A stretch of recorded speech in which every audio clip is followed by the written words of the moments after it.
Buenos días. Tenemos con nosotros hoy a un personaje de Ecuador, un latinoamericano, nacido en España, se llama Anastasio Gallego, ha sido, no sé si ha sido o sigue siendo rector o prorector de la Universidad Santa María. Me acabo de jubilar. Te acabas de jubilar.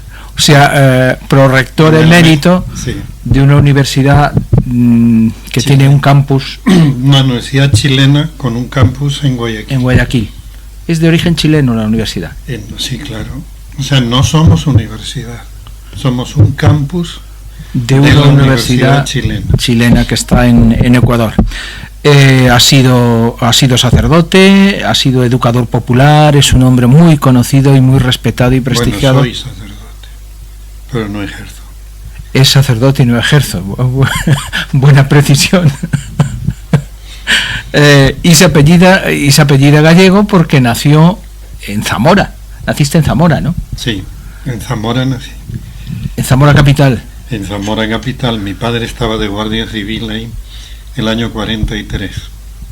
Cuentas un poco en alguna entrevista que he leído sobre ti cómo surge tu vocación en aquellos años que el seminario era una de las pocas vías de salida de movilidad social para la gente del campo o para la gente como tú en este caso.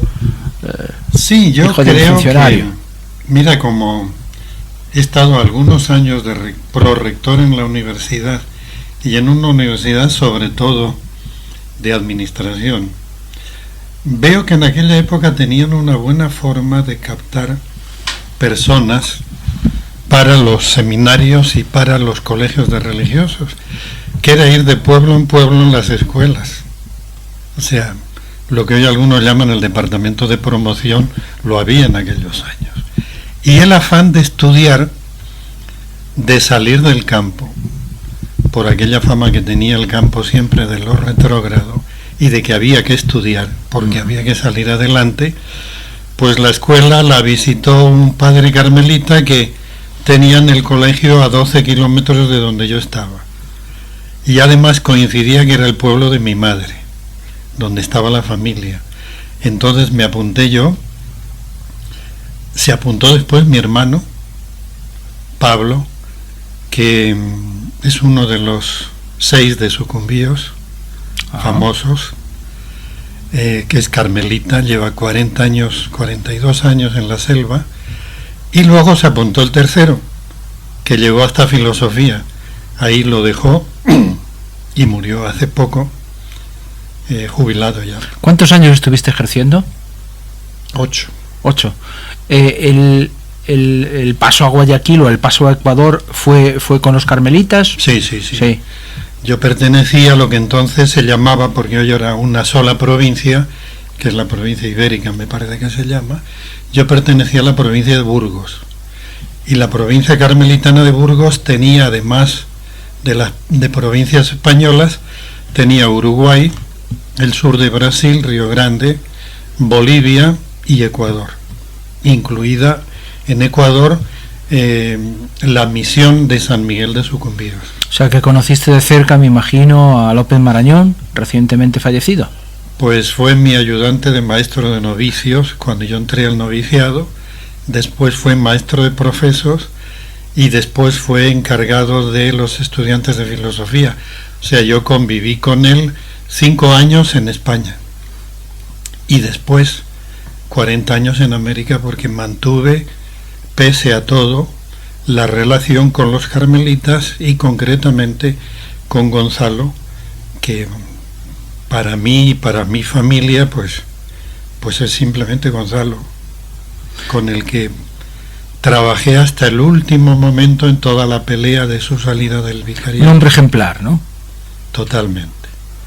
Creo que es de los 4, 5, 6 santos que he conocido.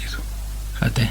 De la altura de Don Elder Cámara, de la altura de Monseñor Proaño, de ese calibre. De ese calibre es Gonzalo. Era Gonzalo. Gran calibre. Lo debió pasar mal, ¿no? En aquellos momentos en que la estructura eclesiástica le hizo sufrir tanto. Míralo, humanamente hablando lo pasó muy mal, muy mal. Y sobre todo porque tenía las manos atadas. O sea, a él le llegó una carta de Roma donde le agradecían sus servicios prestados a la Iglesia, le decían que no estaba en la línea de la Iglesia y que le aceptaban la jubilación y nombraban a otro para que pusieran las cosas en orden de la Iglesia, y además le pedían que de inmediato saliera del vicariato, y recuerdo textualmente, a ser posible a su país de origen y que no vuelva más. No le permitieron ni siquiera ir de visita. Ni volver. Ni volver. Había un cierto movimiento de repatriar sus restos mortales, al final no sé. Bueno, lógicamente el vicariato de San Miguel de Sucumbíos quería tener, o quiere tener, los restos de su primer obispo, como obispo.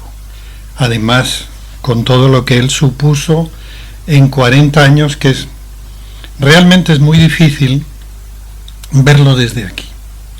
O sea, si uno ve la zona de la provincia que se llama San Miguel de Sucumbíos, que era la selva, estaban los grupos no contactados, los suaras sí eran contactados, los grupos sí contactados, suaras, cofanes, sionas, los colonos que estaban ingresando, pero sobre todo las compañías petroleras, o sea, Texaco y compañía, eran los que entraban. De hecho, Lago Agrio, que hoy es la capital de la provincia, en los años 72 al 75, llegó a ser, después de Vietnam, el aeropuerto de helicópteros con mayor movimiento en el mundo, por la penetración de las compañías petroleras. Estructura del Estado no había prácticamente nada. Entonces, Gonzalo empezó primero creando comunidades. De ahí la capilla, que servía de escuela, que servía de sala de reuniones, la organización de la gente, tanto sean organizaciones indígenas como organizaciones de colonos, el hecho de las parroquias, pero con un estilo diferente porque eran equipos misioneros, y el equipo vivían juntos, el sacerdote que solía estar ahí, la religiosa o religiosas y el grupo de laicos. Vivían todos en común, digamos, lógicamente con las separaciones de vidas, pero eran un equipo. Oficialmente tenía que nombrar párroco y lo nombraba, pero el encargado de la parroquia era el grupo, el equipo, que se trabajaba con la planificación que se hacía cada año en la asamblea plenaria de todos. Es una forma de trabajar sinodal, lo que estamos reviviendo ahora con Francisco, o intentando. Yo lo he podido vivir porque asistí a la primera asamblea de la diócesis y después he estado asistiendo a varias más, y las decisiones se tomaban en la asamblea. Claro, el obispo, decimos que tenía la última palabra, y además con Gonzalo, que tenía la cabeza dura, ¿no es verdad? Pues recuerdo una anécdota de él que decía: esto no lo puedo admitir. Y alguien me dijo, perdonen la expresión, coño Gonzalo, ¿por qué no? Y le dijo, porque mira, de aquí os podéis ir todos si os gusta, menos yo, que soy el obispo. Entonces, o sea, carácter. Tenía el carácter, un hombre de una profunda oración. Entonces, prácticamente, la organización de la provincia era la organización de la Iglesia. Ahí estaban las comisiones binacionales de derechos humanos de la sociedad civil, y no es porque la Iglesia lo mandara todo, sino porque la Iglesia estaba encarnada, y está todavía encarnada en la gente. Un modelo de ser Iglesia del Vaticano II que después se corta casi de raíz. Vaticano II, con la ventaja de que además de Vaticano II tuvimos Medellín y tuvimos Puebla. Y concretamente en Ecuador se escribió conjuntamente a nivel de todo el país un documento que se llamaba Opciones Pastorales de la Iglesia en Ecuador, que era bajarlo del Concilio Medellín-Puebla a la situación concreta de Ecuador. ¿Tu hermano sigue allí? Sí. La memoria de López Marañón me imagino que sigue viva, ¿no? Sigue viva, pero todavía generando controversias. Ahora no sabemos ya que el cuerpo no va a ser repatriado. Primero, porque en las últimas cartas y la decisión de Gonzalo, que sufrió, como tú decías antes, sufrió mucho, logró ir a Roma, se pasó de oficina en oficina en el Vaticano más de un mes, desvirtuando toda la porquería que habían enviado sobre él. ¿Quieres decir últimamente, ya con el Papa Francisco? Sí. ¿El Papa le recibió? Y el Papa le recibió 45 minutos, estuvieron hablando. Y el Papa sabe que él quería irse a Angola, ya que no podía regresar a Ecuador.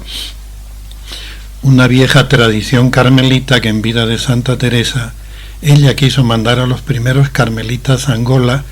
De hecho fueron 2 misiones, una naufragó, no pudieron llegar. El hecho es que nunca pudieron llegar. Y Gonzalo tenía esa idea. Y entonces a los 82 años se fue a Oporto a aprender portugués, a tramitar sus papeles. Lo recuerdo, sí. Y se fue después a Angola hace un año, con esa idea de morir siendo misionero. Y él decía una semilla en África. Yo no sé si... Y por eso se va a quedar allí. Sí. Creemos que sacarle de allá sería un poco ir en contra de lo que él pensaba. De su última voluntad. Porque si lo llevábamos a Ecuador como quisimos, de hecho, cuando se enteró el presidente de la República, él dijo que el Estado correría con los gastos de repatriación del cadáver, no tanto porque fuera un obispo y tuviera ese privilegio, sino porque cualquier ecuatoriano que lo pide, repatriar el cadáver, que lo pide un grupo de ecuatorianos, el Estado tiene obligación, porque Gonzalo tenía también la nacionalidad ecuatoriana. El hecho de que le hubiese recibido el Papa fue una cierta rehabilitación, me imagino, para vosotros y para él. En lo personal, yo creo que para él fue un bálsamo para sus heridas. No me cabe la menor duda. Estoy tratando de conseguir alguna fotografía, pero quien estuvo cerca decía eso, que fue un bálsamo para las heridas de él, ¿no? Y de todos modos, digamos, para el resto también, el hecho de que le haya recibido dice mucho, ¿no? Sí. Del Papa. Otra de tus especialidades, digamos, aparte de la dedicación a la educación que has tenido durante muchos años, ha sido el diálogo ecuménico, ¿no? Formaste parte durante años del instituto del ISAL. ISAL. ¿Qué es instituto? Es Iglesia y Sociedad en América Latina. Iglesia y Sociedad en América Latina. A través del ISAL conociste a mucha gente muy importante, ¿no? Desde Fidel Castro hasta Helder Cámara, ¿no? Bueno, a partir de todo ese movimiento, mira, el movimiento ecuménico en América Latina, este tipo de movimientos, surge a partir del Consejo Mundial de Iglesias. Iglesia y Sociedad en América Latina, yo te diría que es uno de los padres de la teología de la liberación. Richard Soul con su En el ojo del huracán, después Rubén Alves, con quien también le conocí, Hugo Asman, Pedro Negre Rigol, un jesuita catalán del grupo de Bolivia de las Minas Siglo XX y la Radio Pío XII. Fue un movimiento de diálogo de cristianos de las distintas iglesias y denominaciones. En el caso concreto de ISAL, eran sobre todo teólogos, sociólogos, escrituristas, o sea, pensamiento dándole fundamento a todo lo que estaba ocurriendo en América Latina y al mismo tiempo generando. ¿Al mismo tiempo que Gustavo Gutiérrez o Gustavo antes? Gutiérrez era uno de los... De este movimiento termina surgiendo el famoso grupo de teólogos del Tercer Mundo, donde estaba Gustavo Gutiérrez también. Bueno, yo con Gustavo Gutiérrez nos reunimos varias veces en la serie de talleres y seminarios que se fueron dando por toda América Latina, porque se hacían grupos en cada uno de los países, ¿no? Entonces, digamos, era un recorrer América Latina en este sentido con las iglesias y la Iglesia Católica. Por ejemplo, en Brasil existe la CONIC, que es la Conferencia de Iglesias Cristianas de Brasil. ¿Este movimiento sigue existiendo? Entiendo que la ISAL no. ISAL no, porque con la época de la represión fue un hombre muy quemado. Gran parte de estos teólogos, por ejemplo, Hugo Asman tuvo que salir de Brasil, perseguido por la dictadura, fue a Chile, perseguido por la dictadura, y recaló en Costa Rica. Arroyo de Chile le pasó lo mismo. Julio Barreiro de Uruguay le pasó lo mismo estando en Argentina. Los argentinos les pasó lo mismo. Entonces, yo estuve en el año 76 en una reunión en Costa Rica donde le cambiamos el nombre. El que presidió esa reunión, esto sería por el mes de octubre, el 1 de enero del año siguiente desapareció. Era rector de la Universidad San Luis en Rosario. Desapareció. ¿En Rosario, Argentina? Sí. Nunca más se supo de él. Sabemos que intervino hasta el presidente Carter para ver qué había pasado con él. Nunca se supo. Entonces se decidió cambiarle el nombre. Y se lo cambió por ASEL, Acción Social Ecuménica Latinoamericana. ¿Y eso sigue existiendo? Todavía existe un poquito. Un poquito. ¿Qué recuerdas de Helder Cámara, por ejemplo? ¿Cómo era? Acabas de decir que es un santo, pero ¿cómo era así en las distancias cortas? ¿Cómo era un hombre? Pues mira, era un hombre pequeño, delgadito. Te daba la impresión de muy frágil. La mirada de él era una mezcla de firmeza y de ternura. Ya estaba, cuando yo le conocí, ya estaba muy golpeado. Una de las cosas que más le golpeó fue la muerte de su secretario. El secretario particular lo cogieron en la dictadura y un día apareció colgado de un árbol frente a la casa de don Helder Cámara. Eso le golpeó enormemente, enormemente.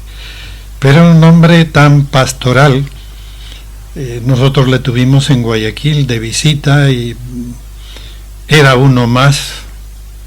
El grupo, la comunidad en la que estábamos, confirmó a los niños, pero era una mezcla de abuelo y de padre al mismo tiempo. ¿Crees que su proceso de beatificación puede ir adelante como Monseñor Romero? Debiera ir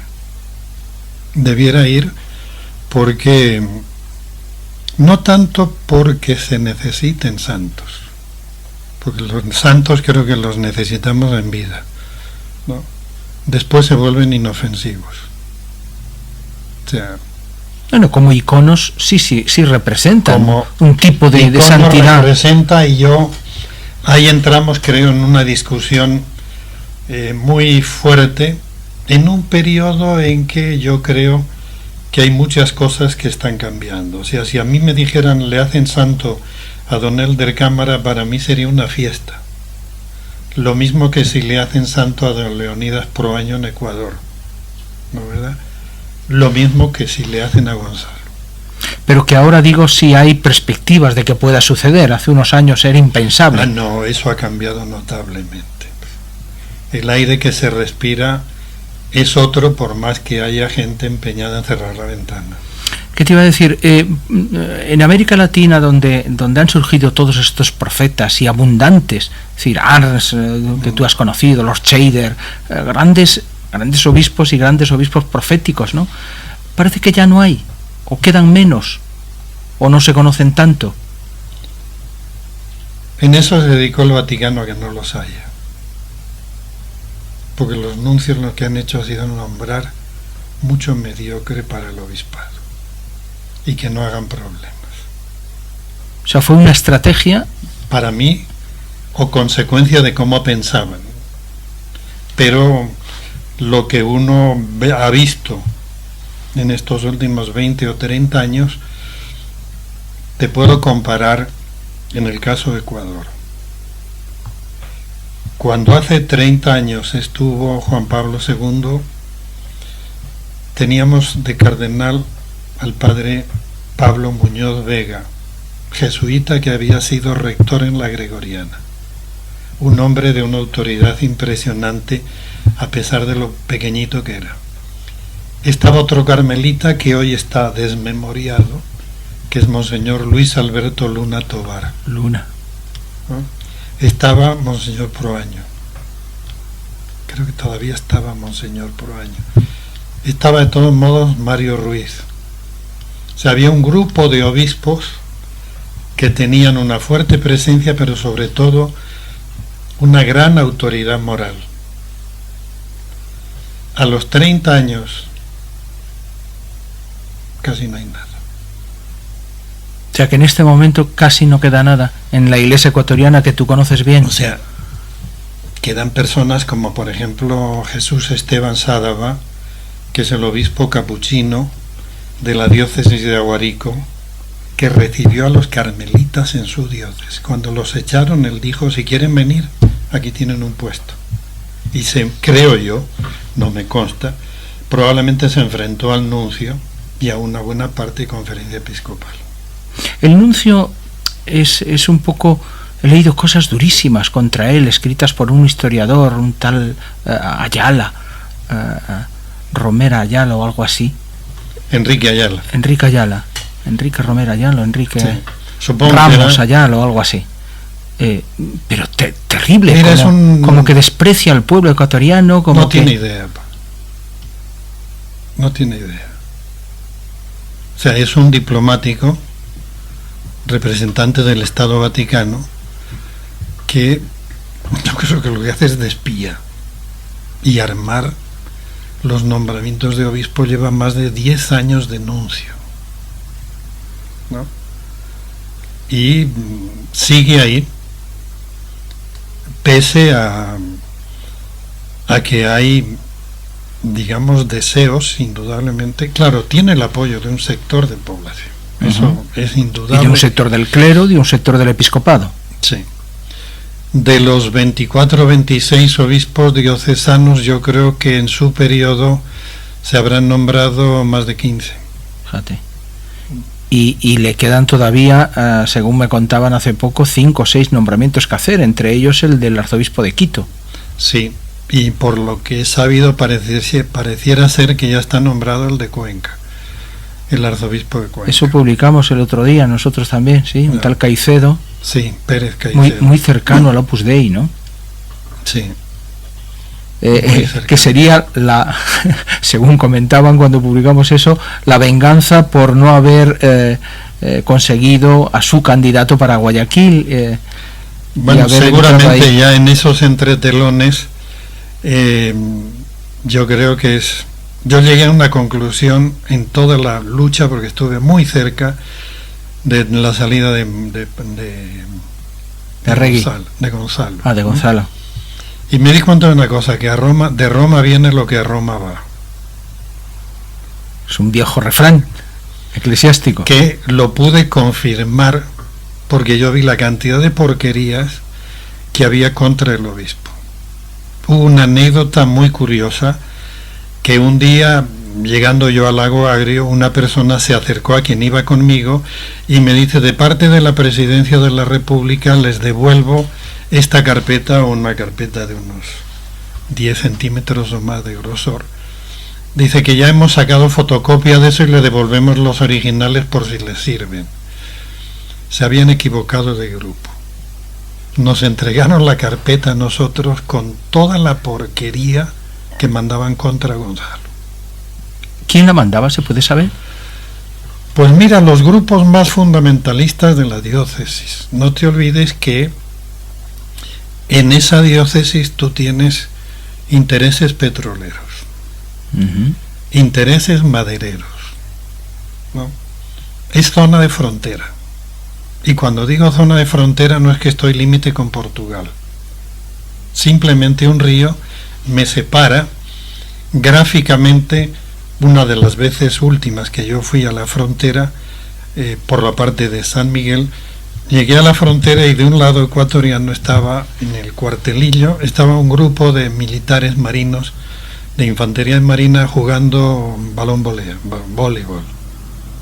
Crucé el puente y del otro lado había sacos tierreros cubriendo una caseta con 2 ametralladoras emplazadas. Era Colombia.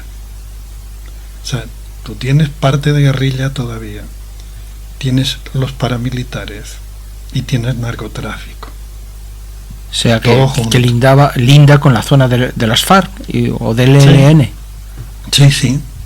O sea, hemos tenido épocas en que tú veías bajar por el río 8 o 10 cadáveres, nadie se atrevía a tocarlos. Porque si los cogían para enterrar y resulta que eran muertos de la guerrilla, entonces tú eras de los otros, venía la guerrilla o venía el ejército, entonces la gente prefería dejarlos que siguieran por ese temor. Entonces, en esa zona es toda la frontera del vicariato. Además, es la zona también que estaba afectada por las fumigaciones de glifosato, ¿no?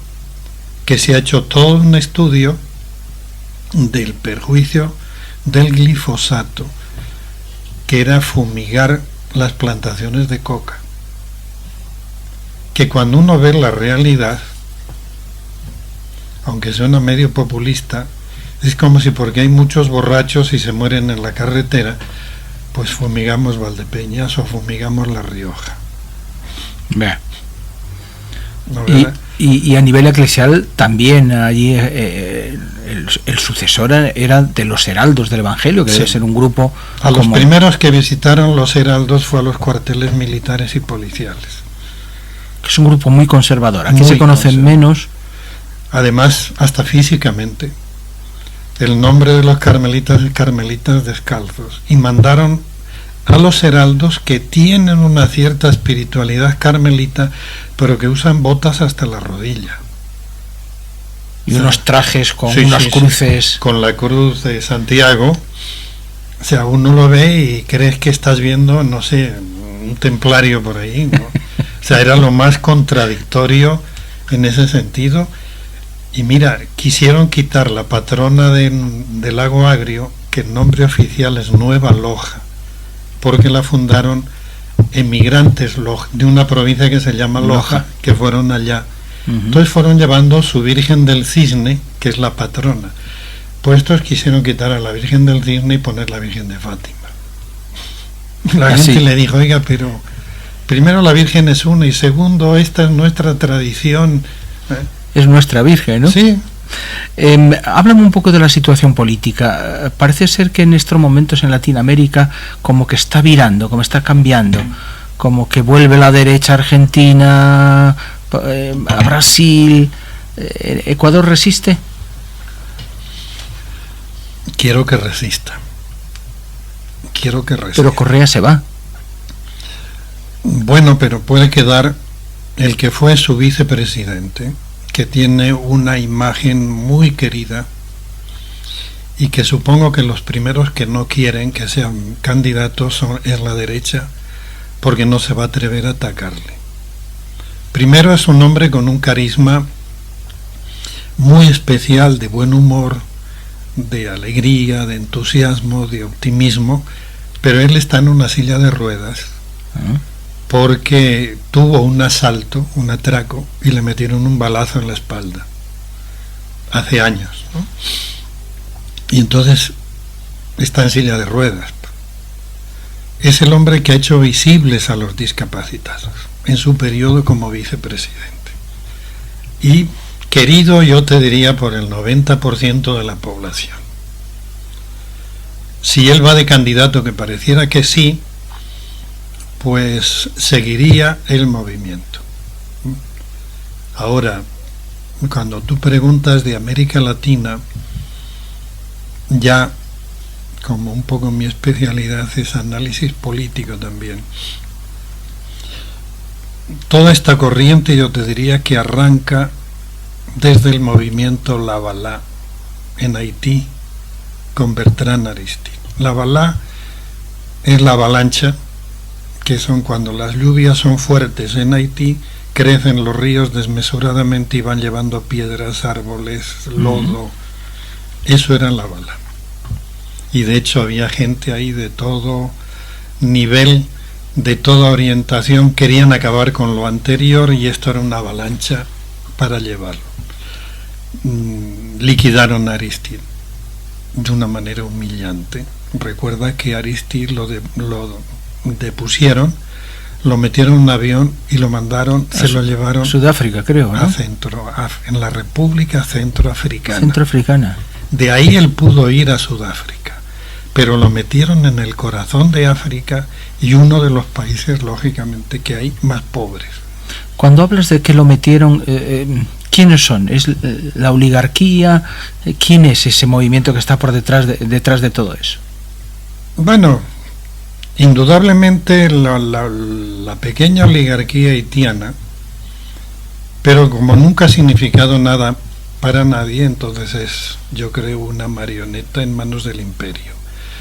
Si el movimiento de el padre, porque era un salesiano, Bertrand Aristide, hubiera tenido éxito, era peligroso para otras islas del Caribe. Estaría muy cerca de Cuba, muy cerca de Santo Domingo, lógicamente la frontera, era complicado para el poder del imperio. Y así como en la independencia, los dos países que más importantes que reconocieron como Estado a Haití fueron el Vaticano y fue Estados Unidos, más de 20 años después de su independencia, porque tenían miedo de que los esclavos liberados contagiaran todo el sur de Estados Unidos. ¿No? Entonces surge este movimiento en Haití. Yo diría que el segundo movimiento, casi del mismo estilo, es el movimiento que encabeza Hugo Chávez, frente a la enorme corrupción tanto de COPEI como de la Alianza Democrática, digamos el AD, los ADECOS, de la socialdemocracia. Surge este movimiento después del famoso Caracazo, ¿no? Después pasa en Bolivia con el movimiento con Evo Morales, el movimiento al socialismo, donde uno puede ver un hombre con un carisma especial que es Evo Morales, que apenas terminó la secundaria y tiene de vicepresidente un especialista en matemática pura, que es García Linera, ¿no? Pero que también el MAS es una conjunción de diversos grupos. Luego pasa también en Ecuador, no es el caso de Brasil, que estaba el PT con años de lucha, ni es lo mismo que el caso de Chile. En el caso de Ecuador se crea País, que es País Altivo y Solidario, que también es una conjunción de diversos grupos. Unos se han ido quedando en el camino y otros siguen, ¿no? ¿Está dando frutos en Ecuador en concreto? Bueno, en los 10 años ha dado frutos increíbles, eso es verdad. Lo que personalmente yo analizo es que quizás lo que hizo fue crear consumidores, no ciudadanos. O sea, más de 1 millón de personas de un país de 14 millones salió de la pobreza y engrosó la clase media, que es la que está sintiendo la crisis ahora. La clase media, porque los de la clase alta yo diría que han ganado más dinero que nunca, por una razón, digamos, sencilla. Si se ha reconstruido toda la red vial y se ha mejorado, eso lo han hecho empresas privadas. Si se han hecho centrales hidroeléctricas, lo han hecho empresas privadas. Claro. Si han hecho edificios, hospitales, lo han hecho empresas privadas, ¿no? ¿Y a la gente pobre le llegó cierto...? Sí. Sí, indudablemente. O sea, En mi sector yo te puedo decir, no voy a un colegio público, no voy a una universidad pública o no voy a lo mejor a un hospital público, pero la gente que no tenía, hoy va a hospitales, hoy tiene escuelas, hoy tiene universidades, hoy puede tener becas para estudiar en cualquier universidad del mundo. Eso es real. O sea, quien quiera negar eso, digamos, es que se ha tapado los ojos.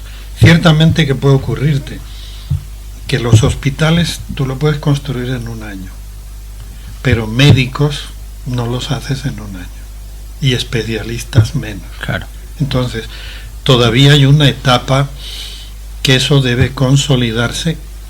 Tienes los hospitales equipados, pero por ejemplo, si tú pones un escáner en una provincia que ha estado medio abandonada, ¿de dónde sacas un especialista en trabajar con escáner y que quiera vivir allí? ¿No es verdad? Entonces, ha cambiado las comunicaciones, han cambiado indudablemente la educación, han mejorado sueldos que tenían los maestros. Por decirte, un maestro podía estar ganando $150 o $200, hoy gana 800. Lo mismo te pasaba con el policía. O sea, el policía en un cuartel no había pistolas para todos,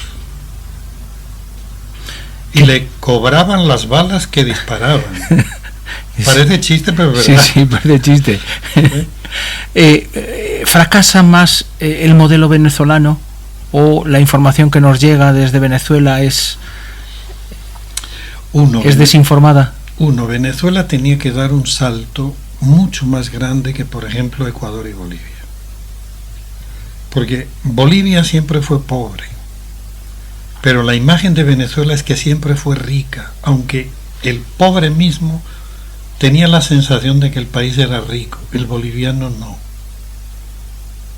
Le viene la crisis del petróleo y todo el cambio que estaban haciendo se les viene al suelo.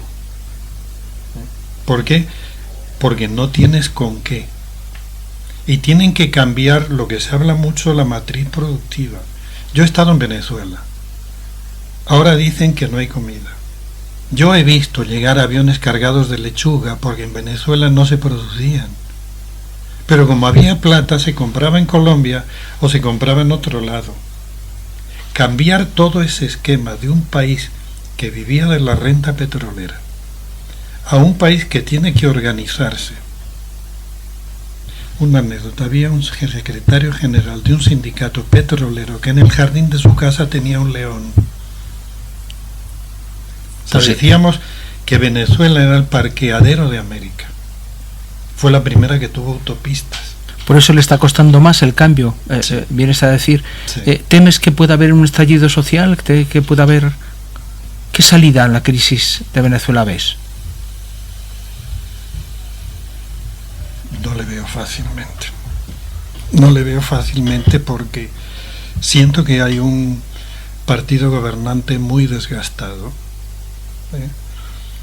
que necesitan, creo yo, precisan una organización interna, sabiendo además que tienes una oposición donde, mira, Ecuador produce 500.000 barriles diarios. Venezuela tiene las mayores reservas mundiales de crudo pesado en el Orinoco. Entonces, Ecuador es un país chiquito, Venezuela es un país de unas riquezas enormes, entonces hay mucha gente detrás de eso. O sea, los intereses que se mueven en Venezuela son muy, muy grandes. Se quiso romper la hegemonía, ¿no? Por ejemplo, en armamento. Estados Unidos no le vende piezas a sus aviones, los aviones que tenía de guerra Venezuela. Entonces Venezuela importó aviones de la Unión de Rusia. La Armada soviética o la Armada rusa hizo maniobras en Venezuela, puso en peligro América, pero Estados Unidos reactivó la flota del Atlántico. Entonces, más allá de todo este movimiento que hay un interés geopolítico muy fuerte. Y es cierto, Acabaron con Honduras. Mataron a Berta hace poco, la ecologista, Sí. pero no pasa nada. Si eso lo llegan a matar en Venezuela, sería un estallido social. Pero como pasa en Honduras, no pasa nada. En Paraguay declararon ya que la matanza de campesinos por las cuales tumbaron a Fernando Lugo no tuvo nada que ver el gobierno. Pero Paraguay ya no pasa nada, que haya un movimiento, pero Paraguay hoy está entregado a los grandes sembradores de soya, etcétera, etcétera, Claro. ¿no? Entonces, no son los mismos intereses cuando hablamos de Venezuela, ¿eh? Que ha tenido que recomponer, si podemos decir así, o componer prácticamente el país. Claro. Lógicamente el Papa tiene que estar preocupado por todo lo que está pasando en su patria grande, ¿no? Me imagino que sí. Además, el cardenal secretario de Estado Parolín era el nuncio en en Venezuela, Caracas. claro. Entonces, él conoce de primera mano esto, lo que está pasando concretamente en Caracas, lo que está pasando en Argentina. Mira, yo voy a ver si encuentro Julio Barreiro, que era un politólogo uruguayo de Izal. En los años 70, primeros de los 70, escribió un artículo en la revista Cristianismo y Sociedad que se titulaba De la época de las ilusiones al tiempo del realismo. Era la época de Montoneros, de los Tupamaros, de la Unidad Popular, donde el socialismo estaba a la vuelta de la esquina. Y en 4 o 5 años arrasaron con todo y América Latina se convirtió en una dictadura militar. De ahí se fue saliendo frente a la quiebra de lo militar, se entró a la democracia y la democracia dejaron que se acabara, ¿no es verdad? Y entonces vino todo el tema de la corrupción, que si lees con detenimiento, hasta la caída de la Unión Soviética no se hablaba de la corrupción. Quien hablaba de la justicia burguesa corrupta, del Estado burgués corrupto, etcétera, ese lo hacía financiado por el dinero de La Habana o el oro de Moscú, porque quería destruir el sistema. Desaparece la Unión Soviética y comienza a aparecer el tema de la corrupción. Y puedes ir viendo en América Latina, país por país. Bolivia, los Patiño eran dueños del estaño. Y los bolivianos no contaban para nada. En Chile pasaba lo mismo con el cobre. En Perú, hoy día, como el gobierno forma parte del grupo de la Alianza para el Pacífico, te digo porque lo vivimos. Los dos estados o gobiernos más cercanos al imperio son el primero y el segundo país productores de cocaína del mundo, que son Colombia y Perú. Colombia tiene además el tráfico de esmeraldas. Perú, en el departamento de Madre de Dios, según la revista Caretas de Lima, se mueven más de 2.000 millones de dólares del oro ilegal. Oh. De tal modo que los unos dicen, ahí está Sendero Luminoso todavía, y los otros ponen un regimiento especial del ejército. Pero casi nadie habla de cómo está Perú. Y así sucesivamente, ¿verdad? Tenemos que ir terminando. A nivel eclesiástico, ¿estás ilusionado con esta nueva etapa del Papa Francisco? Sí. ¿Te parece que puede cuajar? Yo creo que sí. Yo creo que sí. No sé cuánto nos durará, ojalá que dure mucho, pero yo creo que van saliendo muchas cosas y que dar marcha atrás va a ser muy difícil. No digo que no se pueda dar. De todos modos, viví la etapa de Juan XXIII, de todos modos de Pablo VI, a quien acusaban de que la Iglesia se le fue de las manos, pero yo debo agradecer Medellín a él, y de ahí entramos en una nueva etapa bien diferente. ahora se volvió a abrir la puerta en un estilo diferente. No como dice el cardenal de Praga, que no sabemos nada porque venimos de la otra punta del mundo y que somos latinoamericanos y el Papa no entiende Europa. Yo creo que lo que pasa es que Europa no entiende el mundo. O sea, desde América, hoy de Europa no esperamos nada, en general. O sea, si quieres comercializar con Europa, son tratados de libre comercio donde volvemos un poco a etapas anteriores. O sea, por ponerte el ejemplo de Ecuador.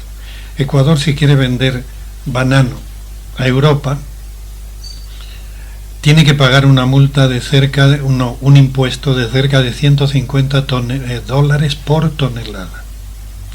Solo con que nos quitaran ese impuesto sería la mayor ayuda al desarrollo. Fíjate. ¿No? Pero hay esperanza, ¿no? Sí. Yo creo que son tiempos extraordinarios. Hay gente que está volviendo a la Iglesia por los nuevos aires del Papa y que otra imagen de Iglesia, y notas en mucha gente que te dice es lo que queríamos. La primavera que ha llegado. Sí. Anastasio, muchísimas gracias, es un placer. Encantado también.